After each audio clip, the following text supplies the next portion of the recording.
আগে শিখতে হয় প্রেম মানে কি। তোরে প্রেমের সঙ্গেই কেউ শিখায় নাই, আমি শিখাই দিই, মাথায় রাখিস। প্রেম শব্দের মানে হচ্ছে, এটা এখনকার মানুষ এটা শুনলেই কেমন জানি ভিতরে একটা আউলা বাতাস লাগে। প্রেম শব্দের মানে হচ্ছে যত্ন।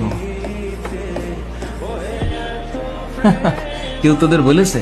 আজকে আমি বলে দিলাম, যার যত প্রেম তার যত্ন তত বেশি।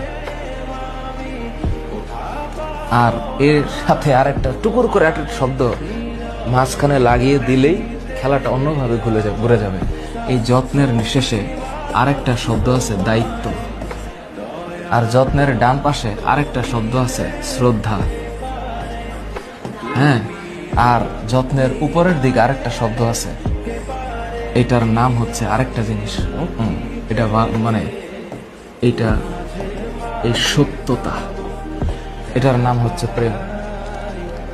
তোদের ভিতরে যদি এই জিনিস থাকে তাহলে প্রেম হবে, তা না হইলে অং আর ভং হবে। Always remember.